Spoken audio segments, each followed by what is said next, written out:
যত দিন যাচ্ছে জাহিলিয়াত এবং ফিতন এগুলো বাড়ছে। এরকম পরিস্থিতিতে একজন মুসলিম, একজন মুমিন পরিপূর্ণরূপে ভালো থাকতে পারে না আসলে। তারপরে বলতে হয় আলহামদুলিল্লাহ, কারণ আল্লাহ পাক বলেছেন লাইন শাকারতুম লাযীদান্নাকুম, তোমরা যদি আমার কৃতজ্ঞতা প্রকাশ করো, শুকরিয়া আদায় করো, আমি তোমাদের প্রতি আমার নিয়ামতকে বাড়িয়ে দেব। ওয়ালাইন কাফারতুম ইন্না আযাবি লাশাদীদ, যদি তোমরা অকৃতজ্ঞ হও, অস্বীকার করো, তাহলে জেনে রেখো যে আমার আযাব বড়ই কঠিন। নবী করিম সাল্লাল্লাহু আলাইহি ওয়াসাল্লাম যে আইয়ামে জাহিলিয়াতকে মাত্র 23 বছরের ব্যবধানে একটা আলোকিত সমাজে পরিণত করেছিলেন, সে জাহিলি যুগের একটা মৌলিক পাপ ছিল শিরক। আল্লাহ পাকের তাওহীদের সাথে শিরকের সংমিশ্রণ। বর্তমান প্রেক্ষাপটে প্রত্যেকটা সেক্টরের দিকে তাকালে আমরা বুঝতে পারবো প্রতিটা ডিপার্টমেন্টের মধ্যে শিরক আছে। শিরক ইন এডুকেশন, শিরক আছে শিক্ষার মধ্যে, যেখানে আল্লাহ রাব্বুল আলামিনের ওহীর জ্ঞানকে চূড়ান্ত সত্য মনে করা হয় না, বরং যুক্তি বিজ্ঞান দর্শনকেই চূড়ান্ত সত্য মনে করা হয়। এটা একটা শিক্ষা দর্শনের মধ্যে শিরক। শিরক আছে ইকোনমিক্সের মধ্যে। আল্লাহ পাকের হালাল অর্থনীতির জায়গায় আমরা সুদভিত্তিক হারাম অর্থনীতিকে জায়েজ করে নিয়েছি এবং দিব্যি অবলীলায় সেগুলো সেবন করছি। নামাজও পড়ছি 5 ওয়াক্ত, কপালে সেজদার দাগও আছে, অর্থনৈতিক জীবনে পাক্কা সুদখোর। এটাও এক প্রকার শিরক। জিওপলিটিক্যাল ক্ষেত্রে আমরা আল্লাহ পাকের হালালগুলোকে হারাম করেছি, আল্লাহ পাকের হারামগুলোকে হালাল করে নিয়েছি। সূরা তাওবার 31 নম্বর আয়াত অনুযায়ী এটাও একটা শিরক। শিরক আছে আমাদের ধর্মের মধ্যেও। মুসলিমরাই এখন কবর পূজা করছে, মাজার পূজা করছি, তাকদীরকে অস্বীকার করছি। এক শ্রেণীর মানুষ বের হয়েছে যারা বলছে মুহাম্মদ সাল্লাল্লাহু আলাইহি ওয়াসাল্লাম শেষ নবী নন, আরও আসে, নবী আসতে পারে। আউযু বিল্লাহি মিন যালিক।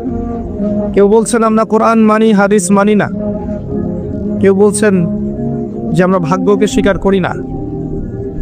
কেউ বলছেন যে ইসলামের প্রত্যেকটা বিষয় তখনই মানা যাবে যখন সেটা যুক্তি বিজ্ঞান বা দর্শন দিয়ে প্রমাণ করা হবে। মুসলিমরাই আল্লাহ ছাড়া অন্যের কাছে দোয়া করছে, মুসলিমরা আল্লাহ ছাড়া অন্য কার উদ্দেশ্যে নজর মানত করছে, আল্লাহ ছাড়া অন্য কাউকে সেজদা করছে, আল্লাহ ছাড়া অন্য কারো নামে কসম করছে, পশু কুরবানি করছে। মুসলিমরাই শিরকে লিপ্ত আছে এবং মুসলিমরাই নিজেদের মধ্যে আজ শতদা বিভক্ত দলাদলির মধ্য দিয়ে। ধর্মতাত্ত্বিক প্রেক্ষাপটে আপনি অনেক সমস্যা দেখতে পারবেন। শিরকের পাশাপাশি আছে বেদায়াতের সমস্যা। নবী সাল্লাল্লাহু আলাইহি ওয়াসাল্লামের সুন্নাহর নাম দিয়ে আমরা এমন অনেক আমল চালু করেছি যেগুলোর আসলে কোনো বেস নাই, কোনো ভিত্তি নাই। নেকির আশায় আমরা এই কাজগুলো করছি যেগুলো নবী সাল্লাল্লাহু আলাইহি ওয়াসাল্লামও করেননি, সাহাবায়ে কেরাম রাদিয়াল্লাহু আনহুম কেউই করেননি। ধর্মতাত্ত্বিক ক্ষেত্রে সমস্যা দেখবেন, শিক্ষাক্ষেত্রে সমস্যা দেখবেন, ইকোনমিক্সের সমস্যা দেখবেন, জিওপলিটিক্যাল ক্ষেত্রেও সমস্যা দেখবেন। প্রত্যেকটা ডিপার্টমেন্টেই শিরক আছে এখন, যেটা আইয়ামে জাহিলিয়াতের one of the most important জাহিলিয়াত, এটা ছিল শিরক। জাহিলিয়াতের একটা পাপ ছিল রিবা বা সুদ, যেটা এখন পুরো বিশ্বে একটা সুদভিত্তিক অর্থনৈতিক সিস্টেমের মধ্য দিয়ে সবাইকে সুদখোর বানানো হয়েছে। যদিও বা নবী সাল্লাল্লাহু আলাইহি ওয়াসাল্লাম বলেছিলেন যে ব্যক্তি সুদ খায়, যে দেয়, যে লিখে রাখে, যে সাক্ষী থাকে, সবাই সমান অপরাধী, সবাইকে আমি লানত করলাম, অভিশাপ দিলাম। তারপরে দিব্যি অবলীলায় আমরা মুসলিমরাই সুদ খাচ্ছি। এবং কোনো কোনো ক্ষেত্রে যারা সুদের বিরুদ্ধে ইসলামিক অর্থনৈতিক কোনো সিস্টেম চালু করতে চায় তাদেরকে সমাজে বেশি ব্যঙ্গর শিকার হতে হয়। আবার কোনো কোনো ক্ষেত্রে দেখা যায় ঘুরিয়ে ফিরিয়ে আমরা হারামকে হালাল করে নিচ্ছি।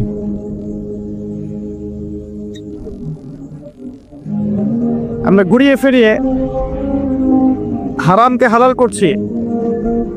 আপনারা হয়তো জানেন কিনা যে কারেন্সি আপনারা ব্যবহার করছেন এর মধ্যেও সুদ আছে, এর মধ্যেও রিবা আছে। যারা ইকোনমিক সেকশনে পড়াশোনা করেছেন তারা জানেন যে আপনার পেপার মানির মধ্যে সুদ আছে। সামনে যেটা আসবে ক্রিপ্টোকারেন্সি, এখানে আরো ভয়ঙ্কর সুদ থাকবে। সবচেয়ে বড় কথা হচ্ছে এর উপরে সেন্ট্রাল ব্যাংকদের কন্ট্রোল থাকবে না। অলরেডি কিছু কান্ট্রির মধ্যে এটা লঞ্চ করা হয়েছে, আলহামদুলিল্লাহ। আমাদের কান্ট্রিতে এটা লঞ্চ করা হয় নাই, শুকরিয়া আমাদের, আলহামদুলিল্লাহ। রিবা প্রত্যেকটা ক্ষেত্রে আছে। আমরা অনেক সময় সমিতির নামে সুদ খাচ্ছি, কোনো কোনো ক্ষেত্রে ব্যাংকিং সিস্টেমের নামে সুদ খাচ্ছি, কখনো কখনো এনজিওর নামে সুদ খাচ্ছি। আমরা সুদ খাচ্ছি সবাই, কিন্তু নবী সাল্লাল্লাহু আলাইহি ওয়াসাল্লাম সতর্ক করেছিলেন যে সুদের পাপের ৭৩টা শাখা আছে, যার সবচেয়ে নিম্ন পাপ হচ্ছে নিজের মায়ের সাথে জেনা করা। এই কথাগুলো আমাদের কলবে এখন আর আঘাত করে না। নবীজি বলেছেন সুদের ৭৩টা শাখা আছে পাপের, যার সবচেয়ে নিম্ন শাখা হচ্ছে নিজের মায়ের সাথে জেনা করা, নাউযুবিল্লাহি মিন যালিক। আর সর্বোচ্চ শাখা হচ্ছে ইয়া আইয়ুহাল্লাযীনা আমানু ইত্তাকুল্লাহ ওয়া যারু মা বাকিয়া মিনার রিবা ইন কুনতুম মুমিনিন।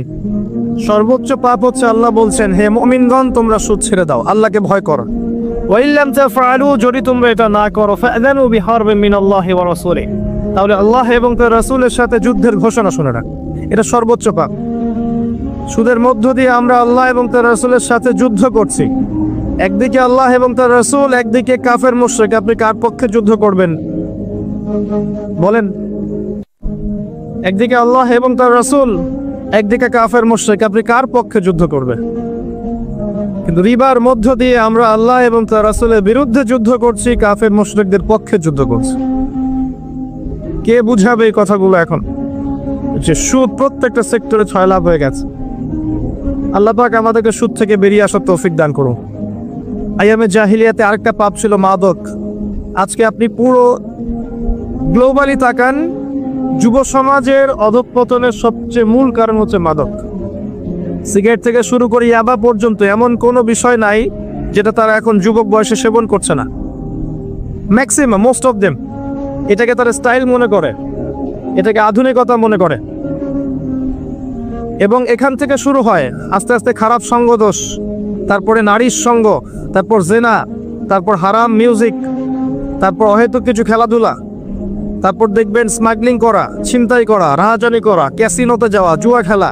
এক পর্যায়ে দেখবেন পর্নোগ্রাফিতে আসক্ত হয়ে যাবে, এরপর বিবাহিত জীবনেও ব্যর্থ, পরবর্তীতে রাষ্ট্রের বোঝা হয়ে যাবে। এর বেশি কিছু না। একটা বড় বড় সংখ্যার যুব সমাজ আজকে এই পথে চলে গেছে। আল্লাহ পাক আমাদের যুবক ভাইদেরকে ফিরিয়ে নিয়ে আসুন, আমিন। কিন্তু ওদেরকে ফেরানোর জন্য যে পথগুলো ছিল, কোরআন এবং সুন্নাহ, 5 ওয়াক্ত নামাজি বানানো, আল্লাহ রাসূলের সুন্নাহ মুখত তাদেরকে চালানো, আল্লাহ দ্বীনের পথে ওদেরকে মেহনত করানো, এই কাজগুলো করতে গেলে আমরাই ওদেরকে বাধা দিচ্ছি। এখন আমরা মনে করছি ওরা সন্ত্রাসী হয়ে যাবে, এগুলো করবে। আমরা মনে করছি ওরা যদি দাড়ি রাখে সন্ত্রাসী হয়ে যাবে, টাকনুর উপর কাপড় পরলে মৌলবাদী হয়ে যাবে, 5 ওয়াক্ত নামাজ পড়লে নষ্ট হয়ে যাবে। এমন অনেক পিতামাতাই মনে করছে। পিতামাতা ভয় পায় যখন সন্তান গান বাজনা করে, বাদ্যযন্ত্র নিয়ে পড়ে থাকে, গার্লফ্রেন্ডের সাথে অ্যাফেয়ার করে, তখন দেখবেন পিতামাতার খুব একটা টেনশন নাই। অনেক পিতামাতাকে দেখা যায় যখন সন্তান ফিরে এসেছে আল্লাহর পথে, নামাজ কালাম পড়ছে, মাশাআল্লাহ, কোরআন তেলাওয়াত করছে, ইসলামিক বইপত্র পড়ছে, হারাম সঙ্গ ত্যাগ করেছে, হারাম সার্কেল ত্যাগ করেছে, হারাম অ্যাফেয়ার্স ত্যাগ করেছে, মাদক ছেড়ে দিয়েছে, পিতামাতার টেনশন বৃদ্ধি হয়ে যায়। সবকিছু উল্টে যাচ্ছে। এটা সেই হাদিসের বাস্তবায়ন যেখানে নবী সাল্লাল্লাহু আলাইহি ওয়াসাল্লাম বলেছিলেন যে আখিরুজ জামান, কিয়ামতের আলামত দুটো, মেজর দুটোর মধ্যে একটা হচ্ছে আনতালিদাল আমাতু রাব্বাতুহা, দাসী তার মনিবকে জন্ম দিবে। দ্যাট মিন্স সমাজের সত্য মিথ্যা, ন্যায় অন্যায়, হক বাতিলের মানদণ্ড উল্টে যাবে। মানুষ সত্যবাদীকে মিথ্যাবাদী বলবে, মিথ্যাবাদীকে সত্যবাদী বলবে, সত্যকে মিথ্যা বলবে, মিথ্যাকে সত্য বলবে। মানুষ ন্যায় অন্যায়ের মানদণ্ড উল্টে দিবে। যেখানে খুশি হওয়ার কথা সেখানে রাগ হচ্ছে, যেখানে রাগ হওয়ার কথা ওটাতে খুশি হচ্ছে। মানদণ্ড উল্টে গেছে। আমানতদার ব্যক্তিকে বলা হবে খেয়ানতকারী, আর খেয়ানতকার ব্যক্তিকে বলা হবে পরম আমানতদার। মানুষ হারাম খাবে, হারামকে হালাল মনে করবে। হালালের পিছনে পরিশ্রম করাকে মানুষ মনে করবে আমি পিছিয়ে পড়ছি। পৃথিবীর প্যাটার্নটা উল্টে যাবে। এটাই হয়েছে এখনো। মাদকের সয়লাভ আপনি সব জায়গায় দেখবেন। আইয়ামে জাহিলিয়াতেও ছিল। আইয়ামে জাহিলিয়াতে নারীর অবমাননা ছিল। এখনকার বিশ্বের দিকে তাকিয়ে দেখেন, প্রত্যেকটা সেক্টরে আপনি দেখবেন মেয়েদেরকে পণ্যের মতো ব্যবহার করা হচ্ছে। তাদের দেহটাকে পণ্যের মতো ব্যবহার করা হচ্ছে। প্রথমে শুরু হয়েছে ফ্রি মিক্সিং, নারী পুরুষের একে অপর অবাধ মেলামেশা। মাহরাম গায়রে মাহরামের 5 পয়সা পরোয়া না করা, সূরা নূরের আয়াত, সূরা হিসাবের আয়াত, এগুলোকে জাদু করে রেখে দেওয়া হয়েছে। এগুলো থেকে ভ্রুক্ষেপ করার সময় নাই মুসলিম নারীদের এখন। সূরা নূরের আয়াতগুলো, সূরা হিসাবের আয়াতগুলো, সূরা তাহরিমের আয়াতগুলো, সূরা নিসার আয়াতগুলো, এগুলোর দিকে ভ্রুক্ষেপ করার সময় নেই। দেখবেন ফ্রি মিক্সিং সব জায়গায় চলছে। এরপরে দেখবেন তাদের পোশাক, তারা ছেলেদের পোশাক পরে ঘুরছে, পোশাক পরেও নগ্ন থাকছে। দেখবেন ফাংশনাল রোল চেঞ্জ হয়ে গেছে, পুরুষদের জায়গায় মেয়েরা, মেয়েদের জায়গায় পুরুষেরা। এর উপরে দেখবেন উপর থেকে পর্নোগ্রাফি প্রত্যেকের ঘরে ঘরে এবং অশ্লীল সংস্কৃতি, যার মধ্য দিয়ে মানুষ ভিতর থেকে পশু হয়ে গেছে। প্রত্যেকটা সেক্টর, স্কুল থেকে শুরু করে কলেজ, ইউনিভার্সিটি, আপনার ব্যবসা প্রতিষ্ঠান, আপনার চাকরি ক্ষেত্র, ইভেন পলিটিক্যাল মিছিল, সবখানে দেখবেন মেয়ে ছেলে ফ্রি মিক্সিং। এর ফলশ্রুতিতে দেখবেন যে হালাল সম্পর্কগুলোর জায়গায় জেনা, ধর্ষণ, ব্যভিচার, পরকীয়া বেড়েছে। সমাজের কাঠামোটা নষ্ট হয়ে গেছে। এটা আইয়াবে জাহিলিয়াতকেও হার মানিয়েছে। এবং আমরা এখনো কন্যা সন্তানকে হয়তো জীবন্ত দাফন করি না, কিন্তু গর্ভে যদি কন্যা সন্তান আসে অ্যাবর্শন করে ফেলতে চাই, এটা কিন্তু আমাদের মধ্যে আছে। আবার অনেক সময় দেখা যায় কন্যা সন্তান হলে মুখটা কালো হয়ে যায়, ফোন করে বলা হয় এবার দুঃসংবাদ, ইনশাল্লাহ পরের বার সুসংবাদ হবে, সবর করো। আইয়ামে জাহিলিয়াতে গোত্রীয় হানাহানি ছিল। এখন আপনি গোত্রীয় হানাহানিটাকে দেখবেন ধর্মীয় হানাহানি, এক দল আরেক দলের বিরুদ্ধে, এক আলেম আরেক আলেমের বিরুদ্ধে, এক বক্তা আরেক বক্তার বিরুদ্ধে, এক সংগঠন আরেক সংগঠনের বিরুদ্ধে। এটা ধর্মীয় হানাহানি, এক তরিকা আরেক তরিকার বিরুদ্ধে। পলিটিক্যালিও দেখবেন আমরা হানাহানিতে আছে। নিজের মায়ের পেটের ভাই দুজন দুটো দল করে হানাহানি, কাটাকাটি, মারামারি, হিংসা, বিদ্বেষ, অথচ নিজের মায়ের পেটের ভাই। জিওপলিটিক্যাল ক্ষেত্রে দেখবেন এক দেশের সাথে আরেক দেশের মারামারি, ইকোনমিক স্যাংশন, সামরিক আগ্রাসন। এখন সামনে হতে পারে নিউক্লিয়ার যুদ্ধ, যেটা দ্বার প্রান্তে এই মানব জাতি দাঁড়িয়ে আছে। আমরা তো অনেক বড় বড় স্বপ্নের কথা বলি, মানব জাতি দাঁড়িয়ে আছে একটা নিউক্লিয়ার যুদ্ধের সামনে। যে কোনো সময়ে বিশ্বে ম্যাসাকার নিউক্লিয়ার যুদ্ধ হতে পারে, যে কোনো সময়। তার 1914 থেকে চেষ্টা করে আসছে, 1914 থেকে চেষ্টা করছে, 1914, 1947, 1962, তারপর আরব ইসরায়েল যুদ্ধগুলোর সময়। এখন আবার নতুন করে সিরিয়াতে তারা চেষ্টা করেছিল, পারে নাই। এখন আবার নতুন ইস্যু তৈরি করে রাশিয়া ইউক্রেন দিয়ে আবার শুরু করছে, নিউক্লিয়ার যুদ্ধের দিকে মানুষকে নিয়ে যাচ্ছে। উস্কে দিচ্ছে বিশ্বের একটা অংশের মানুষ। তারা চাচ্ছে দে আর লাস্টিং ফর ওয়ার্স, তারা যুদ্ধের জন্য উৎসুক হয়ে আছে। যুদ্ধ বাদলেই নতুন একটা রুলিং স্টেট বিশ্বের বুকে মাথা তুলে দাঁড়াবে। যেমন করে ব্রিটেন চলে গেছে, সেভাবে আস্তে আস্তে ইউএসএও চলে যাবে। নতুন একটা স্টেট বিশ্বের বুকে আসবে যে সারা বিশ্বকে শাসন করবে। এবং সেটা আমাদের মত, আমার মত, সেটা হবে দ্য স্টেট অফ ইসরায়েল। আমার মধ্যে কোনো সন্দেহ নাই। আপনার সন্দেহ থাকলে আপনি অপেক্ষা করতে থাকেন। আমার মধ্যে কোনো সন্দেহ নাই যে সে বিশ্বকে রুল করবে একটা নির্দিষ্ট সময় পর্যন্ত। এরপরে তার পতন হবে, তার আগে নয়। এবং তার পতনটা ঈসা ইবনে মারইয়ামের হাতে। কারণ আমরা তো হালুয়া রুটি আর সেমাই খাবো, আমাদের হাতে ওর পতনের সুযোগই নেই, সম্ভাবনাই নাই। বিগত 70 বছরে ও মুসলিমদের কলেজের উপর বসেই বিশ্বের প্রত্যেকটা বড় বড় সেক্টর নিয়ন্ত্রণ করে ফেলেছে, যখন আমরা আপোষে কাদা ছোড়াছুড়িতে লিপ্ত ছিলাম। দুঃখের কথা হাসি মুখে বলছি। আর 4টা ব্যাটল কিচ্ছু করতে পারেনি মুসলিম ওদেরকে। শেষ জামানায় মাসিহুদ দাজ্জাল সবচেয়ে বড় ফিতনা।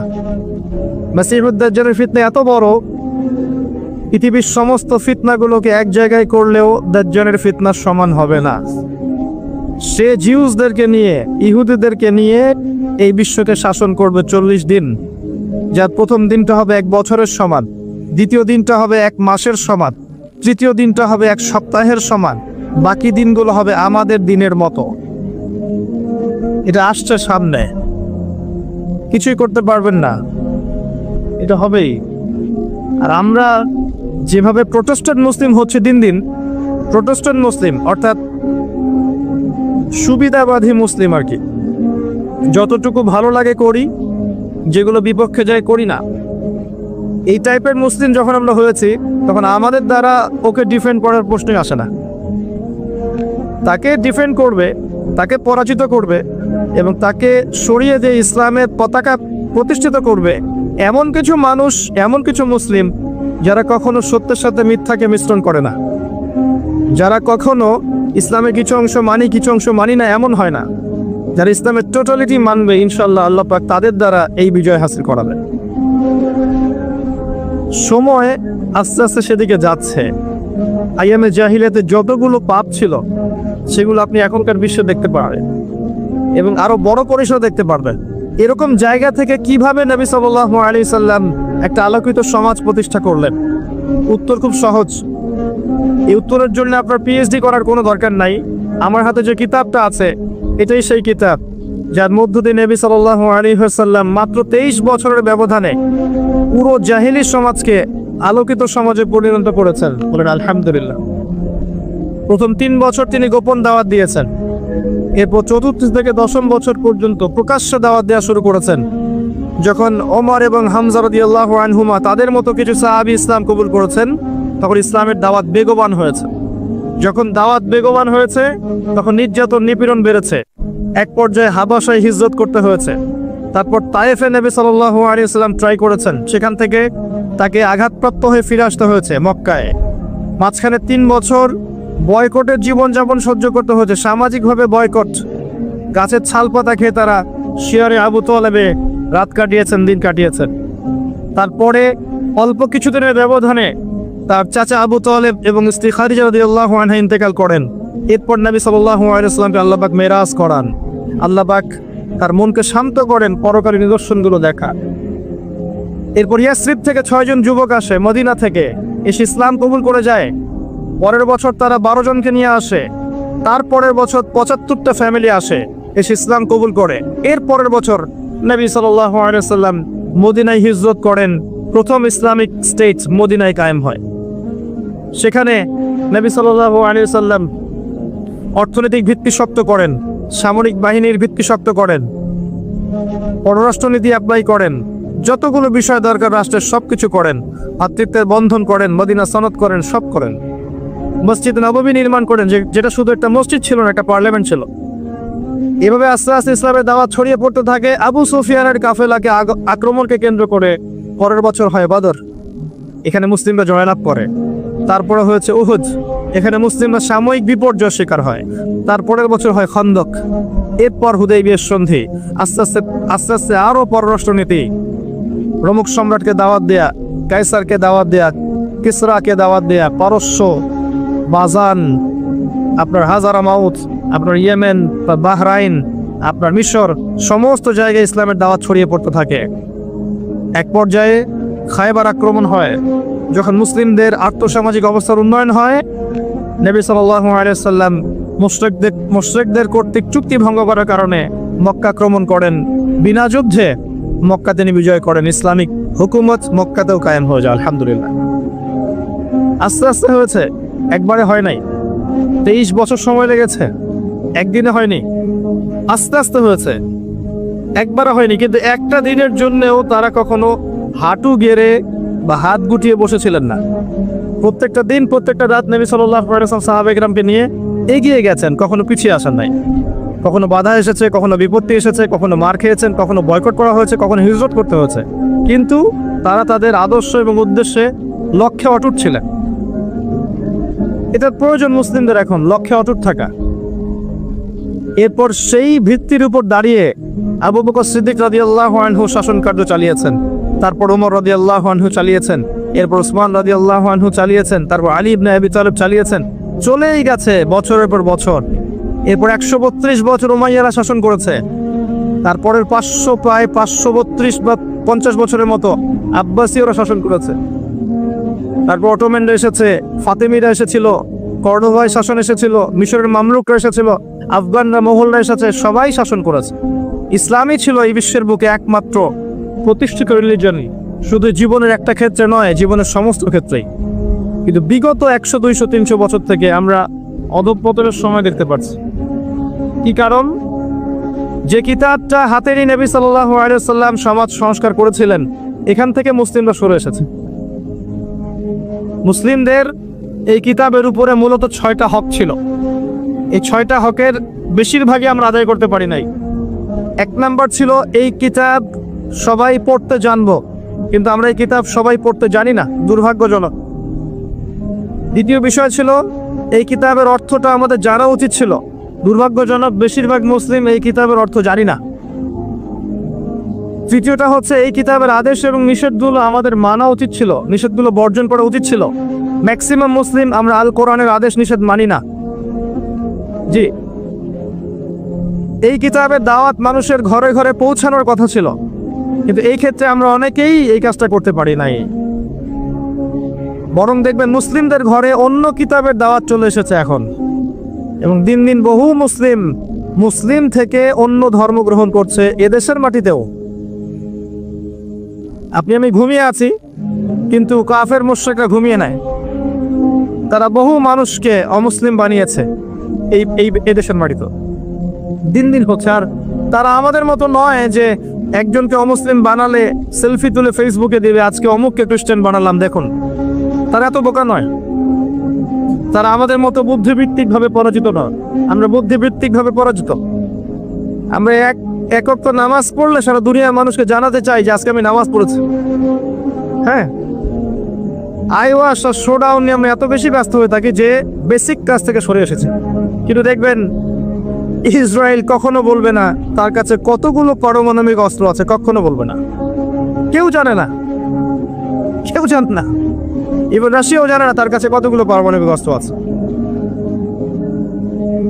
কিন্তু যদি আমাদের কাছে একটা থাকতো, আমরা সারা দুনিয়ার মানুষকে বলতাম আমার কাছে একটা আছে। এই বুদ্ধিবৃত্তিক পরাজয়ের কারণে আমরা পলিটিক্যাল ব্যাটলে হেরে গেছে।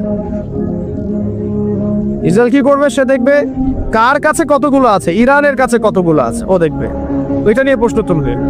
ওর দিকে যদি কেউ প্রশ্ন তুলে, সে বলবে আমি আত্মরক্ষার স্বার্থে এটা করেছি। সুবহানাল্লাহ। মানে টপিক এটা নয় আজকের আলোচনার, না হলে আমি এটা নিয়ে অনেকগুলো কথা বলতে পারতাম। মূল বিষয়টা হচ্ছে যে আমরা যখন আমাদের আপোষের ইখতিলাফগুলো নিয়ে ব্যস্ত আছি, আপোষের দুর্বলতাগুলো নিয়ে ব্যস্ত আছি, তখন ইসলামের শত্রুরা অনেক দূর পর্যন্ত এগিয়ে গেছে। তারা এখন বিশ্বের পলিটিক্যাল সেকশন থেকে শুরু করে মিডিয়া বলেন, প্রযুক্তি বলেন, অর্থনীতি বলেন, এডুকেশন সেক্টর বলেন, প্রত্যেকটা সেক্টর উপর থেকে রুল করছে। এখানে আপনি আমি একটা স্লোগান দিয়ে কি করতে পারি? তেমন কিছু না।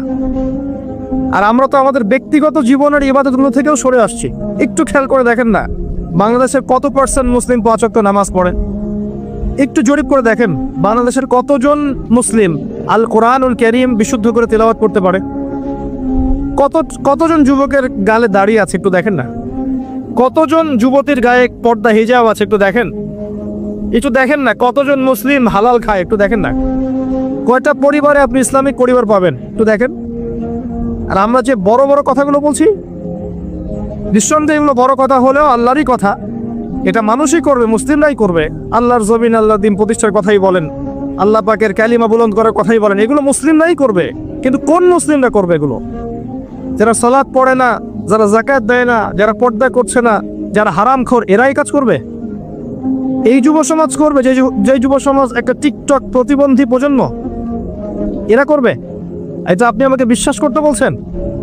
সুবহানাল্লাহ, এটা আমি বিশ্বাস করি না। এরা কি মুহাম্মদ বিন কাসিম? এদের মধ্যে উমর ইবনে খাত্তাবের মতো চেতনা আছে? এরা জানে সালাহউদ্দিন আইয়ুবী কে ছিলেন? জিজ্ঞাসা করে দেখেন, রমাদান মাসের সওম কত হিজরিতে ফরজ করা হয়েছে বলেন? রমাদান মাসের সওম কত হিজরিতে ফরজ করা হয়েছে? অল্প কিছু মানুষ বলতে পারবে, ম্যাক্সিমাম পারবে না, দেখবেন। কিন্তু জিজ্ঞাসা করেন কয়দিন আগে বাংলাদেশে একজন পর্ন স্টার এসেছিল, নাম কি? দেখেন, সবাই বলতে পারছে। দেখছেন?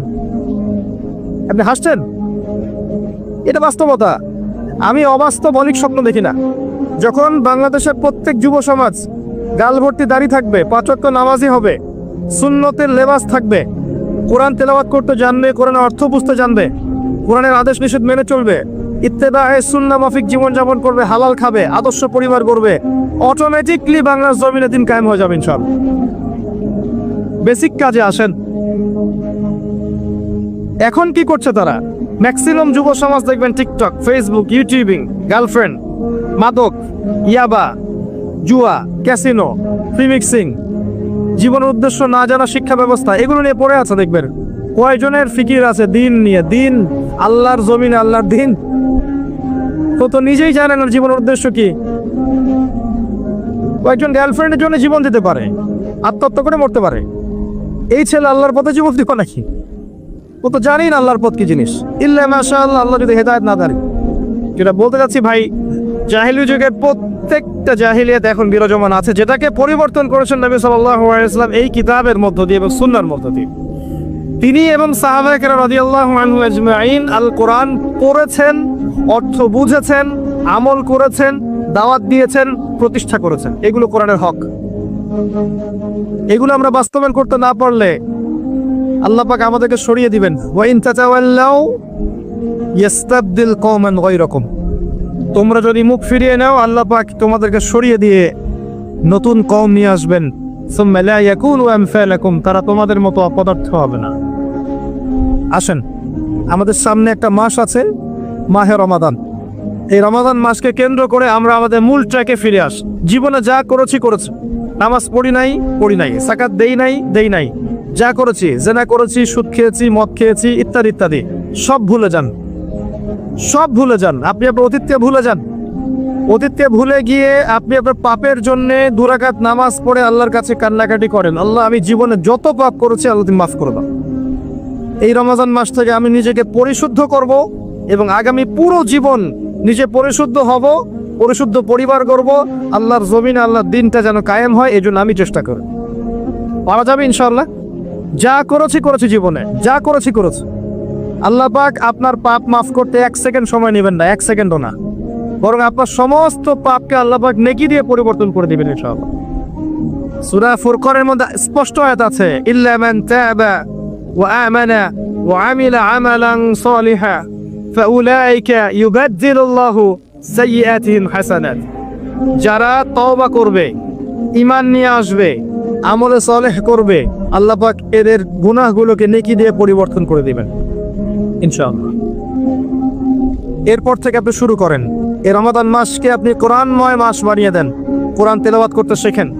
যদি কোরআনের অর্থটা না বোঝেন, আরবি ভাষাটা শেখার চেষ্টা করেন, আরবি ব্যাকরণ পড়ার চেষ্টা করেন, কোরআনের ভাষাটা বোঝার চেষ্টা করেন। আমরা এটা নিজের উপর ফরজ করে নেই না, কি সমস্যা? নিজের উপর ফরজ করে নেই যে কোরআন আমাকে বুঝতেই হবে।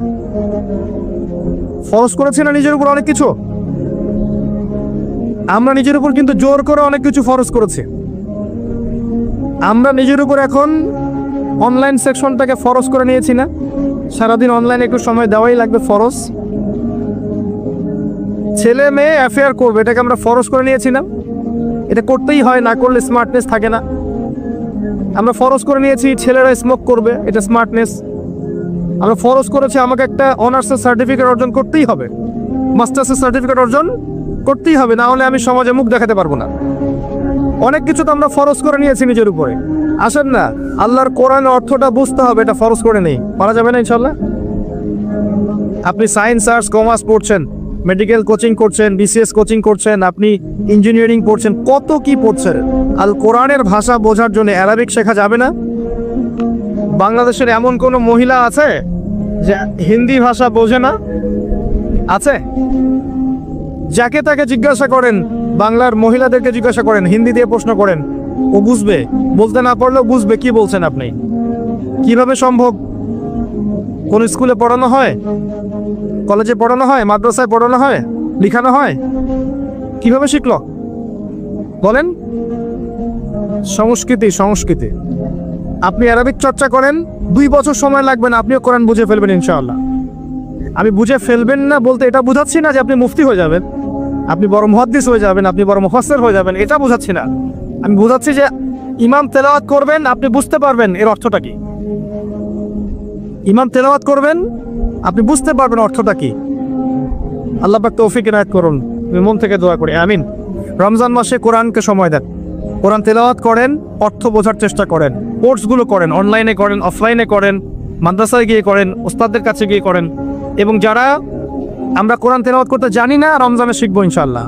আবু বকর সিদ্দিক রাদিয়াল্লাহু আনহু শাসন কার্য চালিয়েছেন, তারপর ওমর রাদিয়াল্লাহু আনহু চালিয়েছেন, এরপর উসমান রাদিয়াল্লাহু আনহু চালিয়েছেন, তারপর আলী ইবনে আবি তালিব চালিয়েছেন। চলেই গেছে বছরের পর বছর। এরপর 132 বছর উমাইয়ারা শাসন করেছে। তারপরের প্রায় 532 বা 50 বছরের মতো আব্বাসীয়রা শাসন করেছে। তারপর অটোম্যানরা এসেছে, ফাতেমিরা এসেছিল, কর্ডোভার শাসন এসেছিল, মিশরের মামলুকরা এসেছিল, আফগানরা, মোগলরা এসেছে, সবাই শাসন করেছে। ইসলামই ছিল এই বিশ্বের বুকে একমাত্র প্রতিষ্ঠিত রিলিজনই, শুধু জীবনের একটা ক্ষেত্রে নয়, জীবনের সমস্ত ক্ষেত্রেই। কিন্তু বিগত 100, 200, 300 বছর থেকে আমরা অধঃপতনের সময় দেখতে পাচ্ছি। কি কারণ? যে কিতাবটা হাতে নিয়ে নবী সাল্লাল্লাহু আলাইহি ওয়াসাল্লাম সমাজ সংস্কার করেছিলেন, এখান থেকে মুসলিমরা সরে এসেছে। মুসলিমদের এই কিতাবের উপরে মূলত 6টা হক ছিল। এই 6টা হকের বেশিরভাগই আমরা আদায় করতে পারি নাই। 1 নাম্বার ছিল এই কিতাব সবাই পড়তে জানবো, কিন্তু আমরা এই কিতাব সবাই পড়তে জানি না, দুর্ভাগ্যজনক। দ্বিতীয় বিষয় ছিল এই কিতাবের অর্থটা আমাদের জানা উচিত ছিল, দুর্ভাগ্যজনক বেশিরভাগ মুসলিম এই কিতাবের অর্থ জানি না। তৃতীয়টা হচ্ছে এই কিতাবের আদেশ এবং নিষেধগুলো আমাদের মানা উচিত ছিল, নিষেধগুলো বর্জন করা উচিত ছিল। ম্যাক্সিমাম মুসলিম আমরা আল কোরআনের আদেশ নিষেধ মানি না। জি, এই কিতাবের দাওয়াত মানুষের ঘরে ঘরে পৌঁছানোর কথা ছিল, কিন্তু এই ক্ষেত্রে আমরা অনেকেই এই কাজটা করতে পারি নাই। বরং দেখবেন মুসলিমদের ঘরে অন্য কিতাবের দাওয়াত চলে এসেছে এখন, এবং দিন দিন বহু মুসলিম থেকে অন্য ধর্ম গ্রহণ করছে এদেশের মাটিতেও। আমি ঘুমিয়ে আছি, কিন্তু কাফের মুশরিকরা ঘুমিয়ে নাই। তারা বহু মানুষকে অমুসলিম বানিয়েছে এই এদেশের মাটিতে, দিন দিন হচ্ছে। আর তারা আমাদের মতো নয় যে একজনকে অমুসলিম বানালে সেলফি তুলে ফেসবুকে দিলে আজকে অমুককে খ্রিস্টান বানালাম দেখুন। তারা এত বোকা নয়, তারা আমাদের মতো বুদ্ধিবৃত্তিকভাবে পরাজিত নয়। আমরা বুদ্ধিবৃত্তিকভাবে পরাজিত। আমরা এক ওয়াক্ত নামাজ পড়লে সারা দুনিয়ার মানুষকে জানাতে চাই যে আজকে আমি নামাজ পড়েছি। হ্যাঁ, আইওয়াশ আর শোডাউন নিয়ে আমরা এত বেশি ব্যস্ত হয়ে থাকি যে বেসিক কাজ থেকে সরে এসেছি। কিন্তু দেখবেন ইসরায়েল কখনো বলবে না তার কাছে কতগুলো পারমাণবিক অস্ত্র আছে, কখনো বলবে না। কেউ জানে না, কেউ জানে না। ইভেন রাশিয়াও জানে না তার কাছে কতগুলো পারমাণবিক অস্ত্র আছে। কিন্তু যদি আমাদের কাছে একটা থাকতো, আমরা সারা দুনিয়ার মানুষকে বলতাম আমার কাছে একটা আছে। এই বুদ্ধিবৃত্তিক পরাজয়ের কারণে আমরা পলিটিক্যাল ব্যাটেলে হেরে গেছি। ইসরায়েল কি করবে? সে দেখবে কার কাছে কতগুলো আছে, ইরানের কাছে কতগুলো আছে, ও দেখবে, ওইটা নিয়ে প্রশ্ন তুলবে। ওর দিকে যদি কেউ প্রশ্ন তুলে, সে বলবে আমি আত্মরক্ষার স্বার্থে এটা করেছি।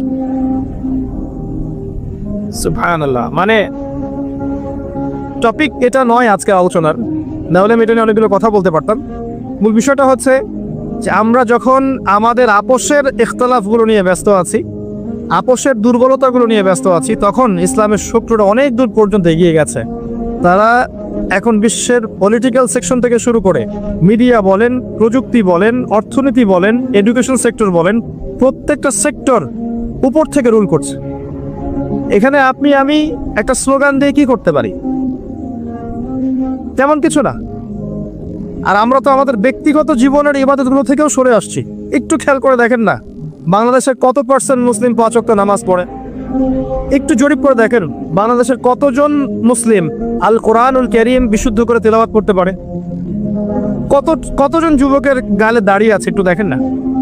কতজন যুবতীর গায়ে পর্দা হিজাব আছে? একটু দেখেন না। কতজন মুসলিম হালাল খায়? একটু দেখেন না। কয়টা পরিবারে আপনি ইসলামিক পরিবার পাবেন? একটু দেখেন। আর আমরা যে বড় বড় কথাগুলো বলছি, নিঃসন্দেহে এগুলো বড় কথা হলেও আল্লাহরই কথা। এটা মানুষই করবে, মুসলিমরাই করবে। আল্লাহর জমিন, আল্লাহর দিন প্রতিষ্ঠার কথাই বলেন, আল্লাহ পাকের কালিমা বুলন্দ করার কথাই বলেন, এগুলো মুসলিমরাই করবে। কিন্তু কোন মুসলিমরা করবে এগুলো? যারা সালাত পড়ে না, যারা যাকাত দেয় না, যারা পর্দা করছে না, যারা হারামখোর, এরাই কাজ করবে? এই যুব সমাজ করবে? যে যুব সমাজ একটা টিকটক প্রতিবন্ধী প্রজন্ম, এরা করবে? এটা আপনি আমাকে বিশ্বাস করতে বলছেন? সুবহানাল্লাহ, এটা আমি বিশ্বাস করি না। এরা কি মুহাম্মদ বিন কাসিম? এদের মধ্যে উমর ইবনে খাত্তাবের মতো চেতনা আছে? এরা জানে সালাহউদ্দিন আইয়ুবী কে ছিলেন? জিজ্ঞাসা করে দেখেন। রমাদান মাসের সওম কত হিজরিতে ফরজ করা হয়েছে বলেন? রমাদান মাসে সওম কত হিজরিতে ফরজ করা হয়েছে? অল্প কিছু মানুষ বলতে পারবে, ম্যাক্সিমাম পারবে না, দেখবেন। কিন্তু জিজ্ঞাসা করেন কয়দিন আগে বাংলাদেশে একজন পর্ন স্টার এসেছিল, নাম কি? দেখেন সবাই বলতে পারছে। দেখছেন? আপনি হাসছেন, এটা বাস্তবতা। আমি অবাস্তব অনেক স্বপ্ন দেখি না। যখন বাংলাদেশের প্রত্যেক যুব সমাজ গাল ভর্তি দাড়ি থাকবে, 5 ওয়াক্ত নামাজই হবে, সুন্নতের লেবাস থাকবে, কোরআন তেলাওয়াত করতে জানবে, কোরআনের অর্থ বুঝতে জানবে, কোরআনের আদেশ নিষেধ মেনে চলবে, ইত্তেবায়ে সুন্নাহ মাফিক জীবনযাপন করবে, হালাল খাবে, আদর্শ পরিবার করবে, অটোমেটিকলি বাংলার জমিনে দিন কায়েম হয়ে যাবে ইনশাআল্লাহ। বেসিক কাজে আসেন। এখন কি করছে তারা? ম্যাক্সিমাম যুব সমাজ দেখবেন টিকটক, ফেসবুক, ইউটিউবিং, গার্লফ্রেন্ড, মাদক, ইয়াবা, জুয়া, ক্যাসিনো, ফ্রিমিক্সিং, জীবনের উদ্দেশ্য না জানা শিক্ষা ব্যবস্থা, এগুলো নিয়ে পড়ে আছে। দেখবেন কয়জনের ফিকির আছে দিন নিয়ে? দিন, আল্লাহর জমিন, আল্লাহর দিন।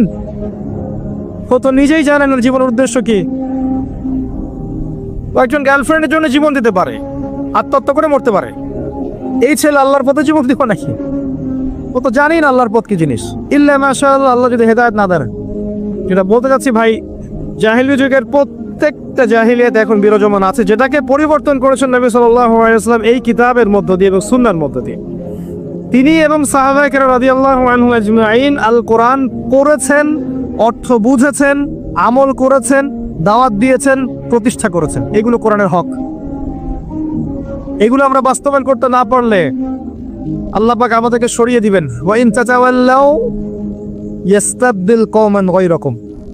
তোমরা যদি মুখ ফিরিয়ে নাও, আল্লাহ পাক তোমাদেরকে সরিয়ে দিয়ে নতুন কওম নিয়ে আসবেন।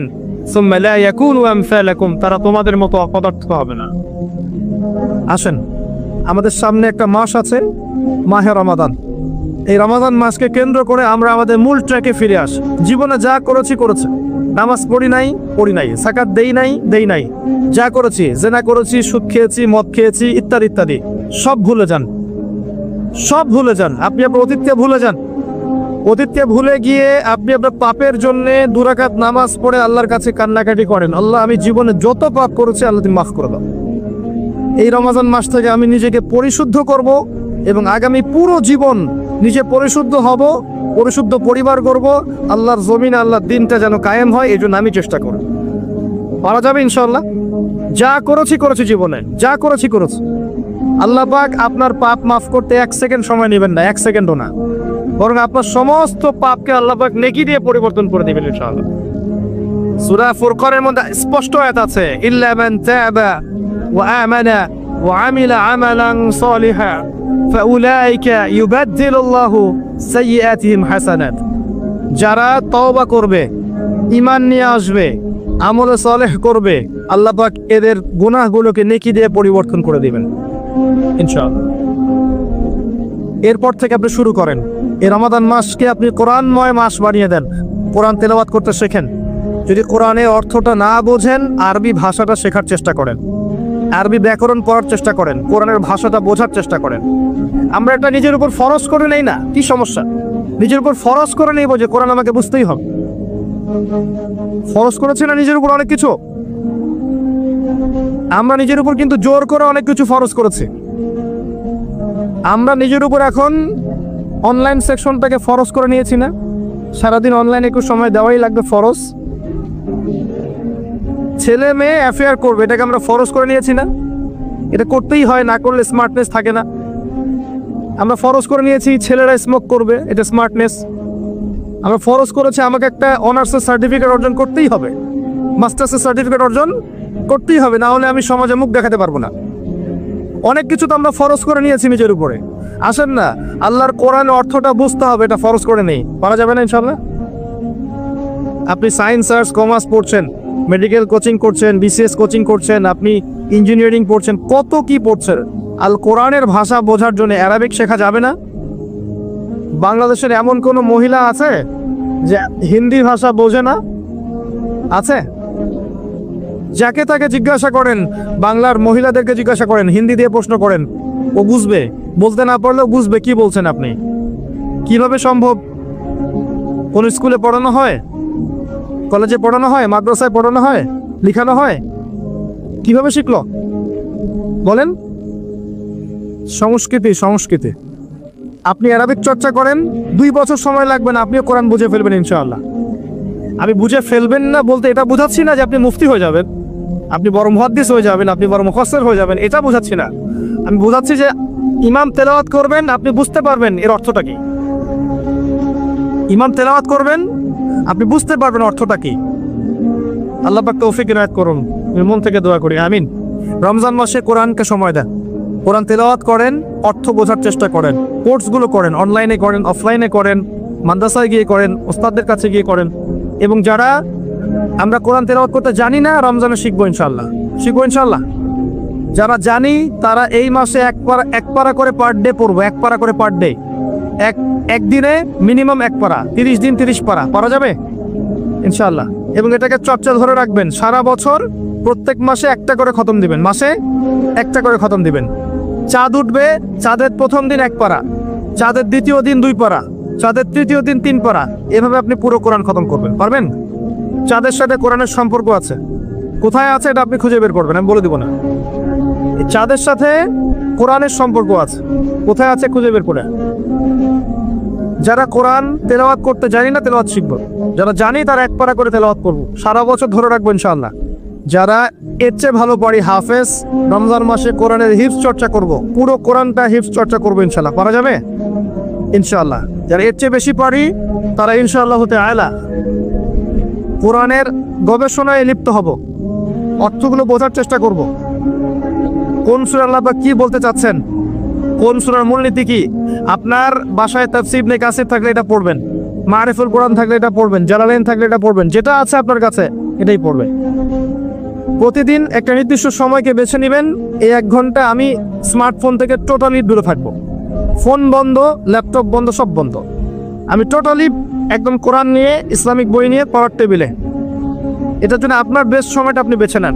যদি ফজরের পর পড়েন বেটার, যদি না পড়েন জোহরের পর, না পড়েন আসরের পর ইত্যাদি। আপনি নামাজের পর একটা সময় বেছে নেন, যে সময়টা পড়ার টেবিলে থাকবেন মিনিমাম 1 থেকে 2 ঘন্টা, নড়বেন না এখান থেকে, ফোন টোন সব বন্ধ, কারোর সাথে কোনো কন্ট্যাক্ট নাই। পড়বেন একদম কাট পেস্ট, যেটাকে আমরা বলি ক্রস চেক, একদম ক্রস চেক করে বসবেন। খাতা থাকবে, ডায়েরি থাকবে, আপনার সামনে কোরআন থাকবে, তাফসীর থাকবে, একাধিক তাফসীর থাকবে, একটা করে আয়াত পড়বেন, ওই আয়াতের কয়েকটা তাফসীর অনুবাদ দেখবেন, প্রাসঙ্গিক ব্যাখ্যা দেখবেন, মূল পয়েন্টগুলো নোট আউট করবেন। পারবেন না? এভাবে পড়াশোনা না করলে কিন্তু মন থেকে শান্তি আসে না। এভাবে একটা দিন পড়ে দেখেন, মন থেকে শান্তি আসবে। একটা আয়াতকে নেন, মনে করেন একটা আয়াতকে নিলেন যে আল্লাহ পাক বলেছেন, ইয়া আইয়ুহাল্লাযীনা আমানু ইত্তাকুল্লাহ হাক্কা তুকাতিহি ওয়া লা তামুতুন্না ইল্লা ওয়া আনতুম মুসলিমুন, সূরা আল ইমরান 102। আপনি এই আয়াতটা পড়েন, পড়ে এর তাফসীর 1টা 2টা 3টা তাফসীর অনুবাদ দেখেন, দেখে এর প্রাসঙ্গিক ব্যাখ্যাগুলো পড়েন। তাফসীরে দেখবেন এই আয়াতের সাথে প্রাসঙ্গিক কিছু হাদিসও দেয়া আছে, এগুলো আপনি পড়া হয়ে যাবে। এবার আপনি আপনার ডায়েরির মধ্যে নোট করেন, সূরা আল ইমরান আয়াত 102, এখান থেকে আমি যা শিখলাম। 1 নাম্বার, আল্লাহ বলেছেন ইয়া আইয়ুহাল্লাযীনা আমানু, আল্লাহ পাক ঈমানদারদেরকে বলছেন ইত্তাকুল্লাহ, আল্লাহকে ভয় করো। ঈমানদারদেরকে বলছেন আল্লাহকে ভয় করো। পয়েন্ট চলে আসবে, ঈমানদার কাকে বলে, কোন কোন পিলারে বিশ্বাস করলে ঈমানদার হওয়া যায়, ঈমানের শর্তগুলো কি কি শিখে ফেললেন। 2 নাম্বার লিখলেন যে আল্লাহ ঈমানদারদেরকে বলেছেন আল্লাহকে ভয় করো, ইত্তাকুল্লাহ, তাকওয়া কাকে বলে, তাকওয়া সম্পর্কে আপনি আরো 10টা পয়েন্ট বের করতে পারবেন, লিখে ফেললেন। ইত্তাকুল্লাহ হাক্কা তুকাতিহি, ভয় করার মতো ভয় করো। এটার মানে কি, আল্লাহ কি বোঝাতে যাচ্ছেন? যেন তেন ভয় না, ভয় করার মতো ভয় করো, এটা একটা পয়েন্ট বের করলেন। ওয়ালা তামুতুন্না ইল্লা ওয়া আনতুম মুসলিমুন, পরিপূর্ণ মুসলিম না হয়ে মৃত্যুবরণ করো না, একটা পয়েন্ট লিখলেন। একটা আয়াত থেকে আপনি 4টা 5টা 10টা পয়েন্ট বের করতে পারলেন। এবার এই আয়াতটার শিক্ষাটা আপনি আপনার স্ত্রীকে শোনান, আপনার মাকে শেখান, আপনার বাবাকে শেখান। আপনি মসজিদে যান, ওই আয়াতটা মসজিদের সবার সামনে তেলাওয়াত করে আপনি আপনার দাওয়াতি কাজ করেন, পারা যাবে। কোরআন ময়ের সমাজ এমনি এমনি হয় না, একটা কোরআনের ব্যাপক রেভলিউশন দরকার। কোরআনই সেই অস্ত্র যেটা দিয়ে আপনি ইসলামিক সমাজ বাস্তবায়ন করতে পারেন, আর কিছু নাই। আমাদের কাছে কি মিসাইলস আছে নাকি? পারমাণবিক অস্ত্র আছে? কি আছে? কিছুই তো নাই। শুধু অন্তরে থাকতে হবে ঈমান, ইসলাম, হাতে কোরআন এবং নিজের উপর সুন্নাহ, তাকওয়া, এতটুকুই। তাওয়াক্কুল, প্রচেষ্টা, মুজাহাদা, ইস্তেকামা, এগুলোর মধ্য দিয়ে ইনশাআল্লাহ তাআলা ইসলামের বিজয় আসে। কোরআনে সময় দেন, রমজান মাসে কোরআনময় হয়ে যান। যারা আরো বড় স্কলার তারা কোরআনের আরো বেশি গবেষণা করে এই রমাদান মাসে 30 দিন 30টা টপিকে উম্মাকে কিছু কিছু কথা বলবেন, শেখাবেন, চর্চা করবেন এবং এগুলোকে মানুষের দুয়ারে দুয়ারে পৌঁছে দিবেন। শুধু মুসলিমদের দুয়ারে নয়, অমুসলিমদের দুয়ারে দুয়ারেও পৌঁছে দিতে হবে। যদি আমরা না দেই, অমুসলিমরা আমাদের দুয়ারে ওদের কিতাব পৌঁছে দিবে, দেখবেন ইচ্ছে। এখন কিন্তু আপনারা তো খবর রাখেন কিনা জানি না, তো বাংলাদেশে প্রচুর মানুষ এখন দিন দিন খ্রিস্টান হচ্ছে, ডে বাই ডে। এটা তাদের ক্রেডিট বলবেন নাকি আমাদের ব্যর্থতা বলবেন? আমি বলবো আমাদের ব্যর্থতা। তাদের ক্রেডিট কি? পেট্রোডলার, টাকা দেয়া, সেবার নামে করা, চাকরি দেয়া, বাড়ি করে দেয়া, জব দেয়া, এগুলো দিয়ে মানুষকে টানা। আমি দুর্বল না হলে আমাকে টানবে কিভাবে? আমার মধ্যে ইমান থাকলে, ইসলাম থাকলে, 5 ওয়াক্ত নামাজে আমি যদি হই, কোরআনময় জীবন গড়ি, আমাকে কিভাবে টানতে পারে? তাহলে ব্যর্থতা কোন জায়গায়? ওদের সাফল্যে না আমাদের ব্যর্থতায়? আমরা দাওয়াতি কাজ কিন্তু সব দিকে ফোকাস করছি না। দেখেন আজকে মাহফিলে এসেছি আমরা, আলহামদুলিল্লাহ। আর আমি একটা মাহফিলে গেলে আমি আশা করি না পরের বার আমি এখানে আসতে পারবো, এই জন্য আমি কিছু কথা খোলাখুলি বলে যাই। দেখেন একটা মাহফিল সবকিছু নয়। যখন কনস্ট্রাকটিভলি কাজ হবে, একদম গোড়া থেকে আস্তে আস্তে আস্তে আস্তে কিন্তু পরিবর্তন আসবে। একটা মাহফিল আমি উজ্জীবিত হতে পারি, সবাইকে দিক নির্দেশনা দিতে পারি, মুসলিমদেরকে ইমান একটা চর্চা, একটা মুজাহাদ, একটা চর্চা, মুরাকাবা, আত্মসমালোচনা হবে। কিন্তু এরপর কি? আজকেই শেষ? সব বন্ধ করে বাসাকে ঘুমাবো? আজকে পর থেকেই, কালকে সকাল থেকে আপনাকে কোরআন নিয়ে চলতে হবে যে ভাই কিছু কথা বলে গেছে, রমজান মাস আসার আগে আমি কোরআনটা পড়া শিখে ফেলাই, রমজান মাসে কোরআনটা শেষ করি, এটা তিলাওয়াত শুরু থেকে শেষ পর্যন্ত খতম দেই, দেওয়ার পর অর্থগুলো একটু পড়ি। হাদিসের কিতাব কিছু বলে গেছে ভাই, নাম বলেছে রিয়াদুস সালেহিন, মিশকাতুল মাসাবি, বুলুগুল মারাম মিন আদিলাতিল আহকাম, আপনার ফয়জুল কালাম, আপনার এই হাদিসে আরবাঈন, তারপরে আপনার আবু দাউদ, নাসাই, তিরমিজি, ইবনে মাজাহ, শেষে বুখারী, মুসলিম। এই যে কিতাবগুলোর নাম ভাই বলে গেছে, কিতাবগুলো একটু কিনি, একটু বড় বড় লাইব্রেরিতে যাই, বইগুলো একটু কিনি, বাসায় একটা লাইব্রেরি করি, প্রতিদিন 1 ঘন্টা 2 ঘন্টা একটু চর্চা করি। মাদ্রাসায় পড়িনি, তাতে কি হয়েছে? চর্চা করি, যেগুলো বুঝবো না আলেমদের কাছে জিজ্ঞাসা করবো, সমস্যা কি? কে বলেছে আপনি দিনের জন্য কিছু করতে পারবেন না? এটা কি সেই ধর্ম যে ব্রাহ্মণরা ছাড়া অন্য কেউ বেদ করতে পারবে না? ব্যাপারটা কি এমন? এটা সেই রিলিজিয়ন যেটা চর্চা সবাই করতে পারবে, কিন্তু সবাই মুফাসসির হতে পারবে না, সবাই মুহাদ্দিস হবে না, সবাই ফকিহ হবে না, কিন্তু আমভাবে সবাই তো একটা মৌলিক জ্ঞান অর্জন করতে পারবে। সমস্যা কোথায়? এই মৌলিক জ্ঞানটুকুই মানুষের মাঝে প্রচার করবে। রমাদানকে কাজে লাগান প্রিয় ভাই। এই রমাজান আপনার জীবনের শেষ রমাজানও হতে পারে। ওয়ার্ল্ড যেখানে দাঁড়িয়ে আছে, কে জানে আগামী রমাদানে আমাদের মধ্যে কোনো মানুষ বেঁচে থাকবে কিনা? কেউ গ্যারান্টি দিতে পারবে? পারবে না। অতএব এই রমাজানকে কোরআনময় করেন। এই কারণে এতগুলো কথা বলছি, কারণ রমজান মাসটা মর্যাদা মণ্ডিত হয়েছে একটা কারণে, অনলি একটা কারণে। কারণটা কি? শাহরু রমাদানাল্লাযী উনজিলা ফীহিল কোরআন। এটা সেই মাস যে মাসে আল্লাহ পাক কোরআন নাজিল করেছেন। ইন্না আনজালনাহু ফী লাইলাতুল কদর। আমি কোরআনকে লাইলাতুল কদরে নাজিল করেছি। এবং এই কোরআনকে হাতে নিয়েই 23 বছরের ব্যবধানে জাহিলিয়াতের সমস্ত শেকড় উপড়ে ফেলে একটা আলোকিত সমাজ প্রতিষ্ঠা হয়েছে। সেই আল্লাহ কি মরে গেছেন? না।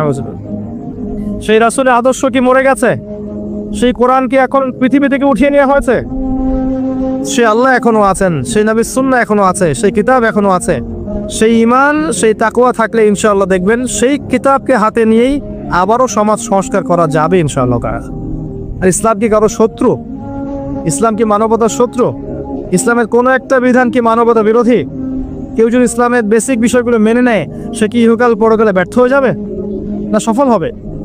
ইসলাম কি কারো গর্দানে তরবারি ধরে প্রচার করা হয়েছে? জোর করে প্রচার করা হয়েছে? কেউ যদি ইসলামের বিষয়গুলো ফলো না করে, আমরা কেউ বোম মারবো? ওকে বোম মেরে উড়িয়ে দিব? আমরা কেউ গর্দানে তরবারি লাগবো? ইসলাম কিছুই করে না। ইসলাম শুধু তার সৌন্দর্য দিয়ে মানুষের মন জয় করে। ফাযাক্কির ইন্নামা আনতা মুযাক্কির লাস্তা আলাইহিম বিমুসাইতির। আল্লাহ পাক যার তাকদীরে হেদায়েত রেখেছেন, ইনশাআল্লাহ সে হেদায়েত পেয়ে যাবে। ইসলাম কখন প্রতিরোধ করে? যখন তার উপর সে মাজলুম হয়ে যায়। যখন সে মাজলুম হয়, তখন জুলুম ঠেকানোর জন্য সে বাধ্য হয়ে তার ডিফেন্সিভ ওয়েপন্সগুলো ইউজ করে। এটা কি তার অধিকার নয়? আসেন, দীর্ঘদিন পুরো 1400 বছর পর্যন্ত কোরআন এবং সুন্নাহকে হাতে নিয়েই মুসলিমরা এগিয়ে গেছে। শেষের 100-200 বছর কি এমন হলো যার ফলশ্রুতিতে আমরা আমাদের সেই গৌরবান্বিত সময়গুলো হারিয়ে ফেললাম? আমি কয়েকটা পয়েন্ট আপনাকে মেনশন করছি। পয়েন্টগুলো মেনশন করার আগে আমি জাস্ট কয়েকটা কথা বলছি। রমজান মাসে করেন আল্লাহর বাস্তে, কোরআনকে সময় দেওয়ার পাশাপাশি 5 ওয়াক্ত নামাজ জামাতে পড়েন। 30টা রমজান 30টা রোজা রাখেন, রোজার পাশাপাশি আল্লাহ পাকের হারামগুলোকে ছেড়ে দেন।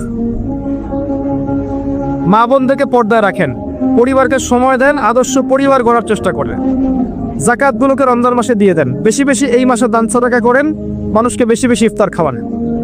দুনিয়া পূজারি হবেন না, এই মাসে আধ্যাত্মিকতা অর্জন করার চেষ্টা করেন, তাজকিয়া অর্জন করার চেষ্টা করেন।